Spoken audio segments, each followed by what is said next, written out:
Hello guys, मैं स्वाति और आज मैंने कश्मीर फाइल्स का ट्रेलर देखा and it was quite emotional. ये विवेक अग्निहोत्री जी की मूवी है और इसके ट्रेलर्स में इतने सारे चीज़ों को दिखाया गया है जो अभी तक मैं एक कश्मीर के ऊपर मूवी देखना चाहती थी। उन सारे इश्यूज़ को इसमें जो है एड्रेस किया गया है, क्योंकि अभी तक जो कश्मीर पे मूवीज़ बनी हैं, जैसे आप लक्ष्य देख लीजिए, मिशन कश्मीर देख लीजिए या फिर हैदर ही देख लीजिए, ऐसा लग रहा था एक मजाक है। क्योंकि वहाँ जो रियल प्रॉब्लम्स हैं, जो रियल प्रॉब्लम फेस कर चुके हैं लोग 1990 में, कश्मीरी पंडित या फिर जो अभी भी लोग वहाँ से निकाले गए हैं और उसके बाद अभी भी वो सारी प्रॉब्लम्स फेस कर रहे हैं, जो वहाँ पर मिलिट्री की को ट्विस्ट करके दिखाया जाता है, इश्यूज़ उठाए जाते हैं। तो वो सारे पक्ष और किस तरीके से जो है इंटेलेक्चुअल्स हमारी न्यू जनरेशन को भड़काते हैं, उनको गुमराह करते हैं, वो सारे इश्यूज़ मुझे लगता है कि ऑलमोस्ट एड्रेस करे गए हैं। ट्रेलर से तो ऐसा ही लग रहा है और मूवी काफ़ी अच्छी होगी। मुझे काफ़ी इसका वेट है, क्योंकि जितने भी इश्यूज़ मुझे लग रहे थे एक कश्मीर से रिलेटेड लोगों को एड्रेस करने चाहिए, वो इसमें मुझे कवर होते हुए दिखाई दे रहे हैं। एंड जितने भी कैरेक्टर्स लिए गए हैं उनके बारे में तो मैं क्या ही बोल सकती हूँ, अपने आप में लेजेंड्स हैं, सब बहुत अच्छी एक्टिंग कर रहे हैं और नए लोगों से भी उन्होंने काफ़ी अच्छे से एक्टिंग करवाई है, ऐसा लग रहा है। तो जब मैं ये मूवी का ट्रेलर देख रही थी तो मुझे जो जूस का होलोकास्ट हुआ था सेकेंड वर्ल्ड वॉर में, वो जो मूवीज़ मैंने उनसे रिलेटेड देखी हैं उन सब की मेरे दिमाग में बातें चल रही थी कि जूस ने जो है अब जो उनके साथ इतना भयावह चीज़ हुई, इतनी ज़्यादा ट्रोमेटिक चीज़ हुई, वो अपनी जनरेशन्स, आगे आने वाली जनरेशन्स को कभी भूलने नहीं दिया। चाहे वो मूवीज़ के माध्यम से हो या बुक के माध्यम से हो या किसी भी अलग और थिएटर या किसी भी तरीके से हो, वो अपने आगे आने वाली जनरेशन्स को हमेशा वो चीज़ याद दिलाते रहे, जिससे उनको पता चले कि वो किन चीज़ों से निकल के आए हैं और कभी भी रिपीट ना हो ये गलती। और जैसे आप बहुत सारी मूवीज़ देख लीजिए जो होलोकास्ट पे बनी है, जैसे शिंडलर्स लिस्ट है, लाइफ इज़ ब्यूटीफुल है, read the diary of Anne Frank and pianist, बहुत सारी मूवीज़ हैं। ऑलमोस्ट ये सारी मूवीज़ बहुत अच्छी हैं, आपको अगर टाइम मिले तो देखिएगा।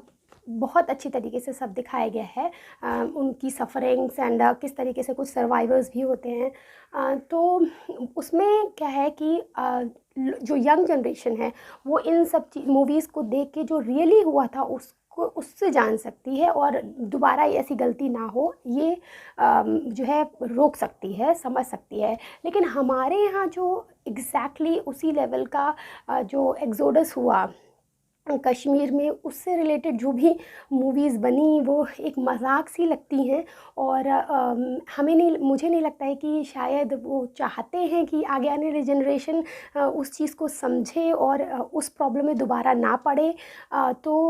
ये मूवी ऐसा लगता है शायद उसके इन सारे जो बर्निंग क्वेश्चंस हैं इनके साथ जस्टिफिकेशन करेगी और हमारे यूथ को समझ में आएगा कुछ उसके बारे में कि कश्मीर हमारे लिए क्या है, वो कितना इम्पोर्टेंट है। अगर हम कश्मीर की बात करें तो कश्मीर बहुत टाइम से, अगर हम आदि शंकराचार्य के टाइम की बात करते हैं तो आदि शंकर जो शारदा पीठ है, जो हमारी बहुत पुरानी यूनिवर्सिटी है, वो कश्मीर में ही थी। और जो अभी बहुत सैडिस्टिक चीज़ है ये कि वो अब पाकिस्तान के ऑक्यूपाइड पोर्शन में आती है। और वहीं पर हमारे आदि शंकराचार्य ने सौंदर्य लहरी लिखी थी और इसी पावन धरती से अभिनव गुप्त जिन्होंने तंत्र लोक, आनंदवर्धन जिन्होंने ध्वन्य लोक, और शेम राजा जैसे महान लोग आते हैं जिन्होंने जो है स्पंद कारिका जैसी चीज़ रचना करी और हम उनके हमेशा आभारी रहेंगे। आप पाणिनि और पतंजलि भी जो है इसी कश्मीर से आते हैं, जो एक्सटेंडेड पार्ट ऑफ कश्मीर है वहाँ से आते हैं, जो स्वात वैली तक पहले कभी फैला हुआ था।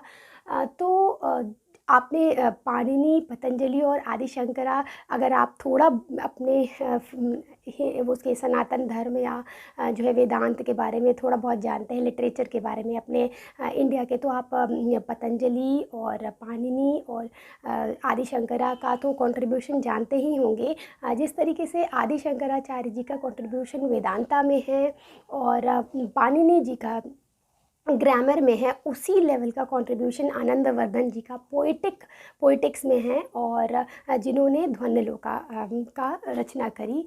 और यहाँ पर जो बहुत सारी, ये जो एक्सोडस था, ये कोई पहला एक्सोडस नहीं हुआ जो कश्मीरी पंडितों का 1990 में हुआ था।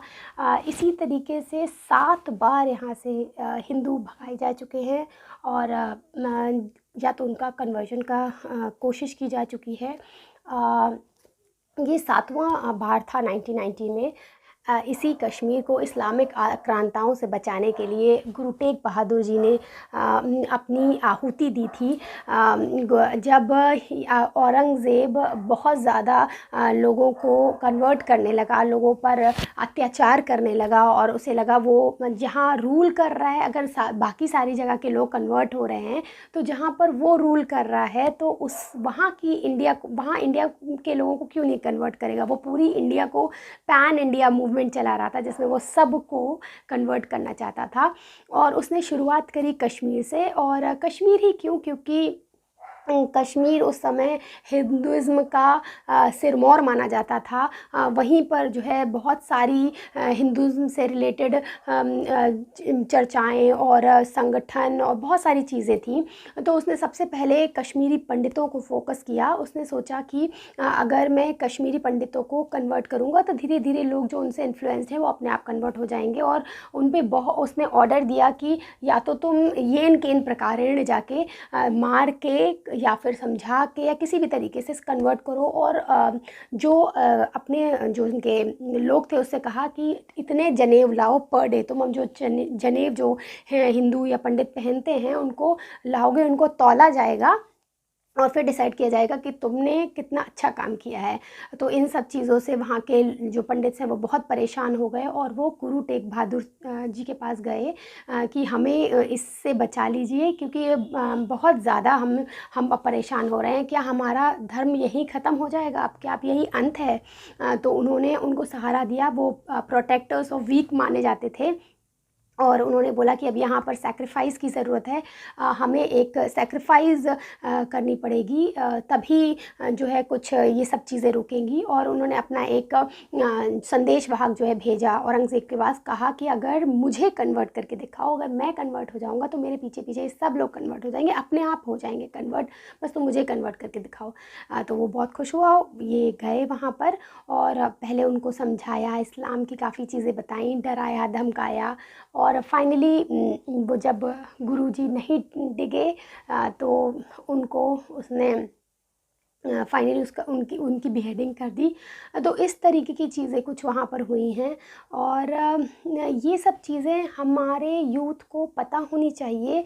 और अगर फ़िल्में देखते हैं, जिस तरीके से आज का यूथ फ़िल्मों से जुड़ा हुआ है, वो फ़िल्मों से बहुत सारी चीज़ें सीखता है, तो क्यों ना ऐसी मूवीज़ बनाई जाएँ जिससे हम अपने यूथ को ये सारी चीज़ें बता सकें। अगर वो इतना ज़्यादा किताबों में नहीं हैं, नहीं जाना चाहते हैं, जो टीनेज बच्चे हैं वो किताबों से इतना ज़्यादा अटैच नहीं फ़ील होते हैं, वो विजुअली ज़्यादा समझ में आता है उन्हें, तो ये ऐसी मूवीज़ बनाई जानी चाहिए।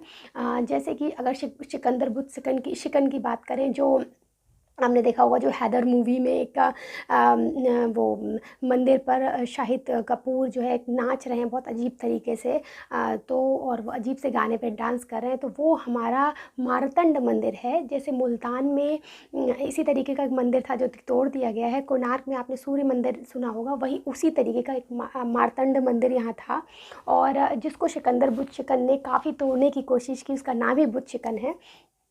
तोड़ने की कोशिश करी, और जब वो उसे नहीं तोड़ पाया तो वहाँ आग लगा दी, जिसके पत्थर चिटक चिटक कर गिरे वहाँ पर आग लगने के कारण। तो आपने देखा होगा कि लेकिन उसको एस्थेटाइज करके इन्होंने उस गाने में प्रेजेंट किया। वो कितना एप्ट है मुझे नहीं समझ में आता है। शायद मुझे लगता है कि अगर इसकी हिस्ट्री पता हो तो हाँ, और पता हो कि ये क्या वहाँ पर किस जगह पर ये सब हो रहा है, तो शायद हम उसको इतना इन्जॉय ना कर सकें।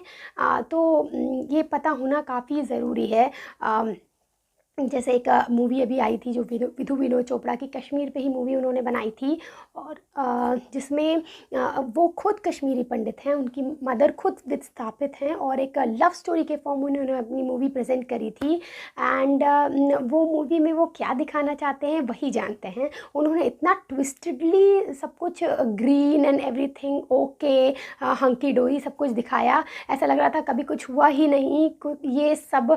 तो फिर ये जो लोग हैं, जो कश्मीर पंडित हैं, जो प्रताड़ित हैं, जो अभी तब से लेके अभी तक सफ़र कर रहे हैं, क्या वो झूठ बोल रहे हैं, क्या वो उनकी मन घड़त चीज़ें हैं? अगर सब कुछ सही ही था तो वो इतने परेशान क्यों, और फिर जाके वहाँ पर क्यों नहीं रह रहे हैं? तो आप नकारना चाहें तो आप कोई भी चीज़ नकार सकते हैं, किसी भी चीज़ को बहुत ही अच्छे से प्लेट करके प्रेजेंट कर सकते हैं, लेकिन सच्चाई जानना हम सबका अधिकार है और हमें जानना भी चाहिए। हमें इसके लिए थोड़ा कोशिश करनी पड़ेगी, एफ़र्ट डालने पड़ेंगे, और तभी हमें समझ में आएगा कि हमारी कंट्री में कहाँ पर क्या-क्या चीज़ें हुई हैं।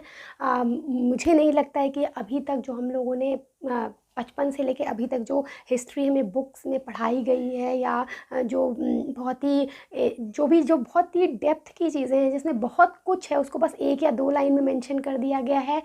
तो मेरा आपसे ये एक निवेदन है, रिक्वेस्ट है कि प्लीज़ आप अपनी कंट्री में के बारे में ज़्यादा जानने के लिए जो है थोड़ा बहुत उसके बारे में पढ़ें। एंड इस मूवी का मुझे काफ़ी इंतज़ार है, क्योंकि इसमें काफ़ी बर्निंग क्वेश्चंस का जो है मुझे शायद आंसर मिल जाए, या फिर जो मेरी जो क्वेश्चंस हैं उनको इसमें दिखाया जा सके। मेरे मन को थोड़ी सी इस मूवी को देख के शांति मिले, अच्छा लगे। बस थैंक यू, धन्यवाद।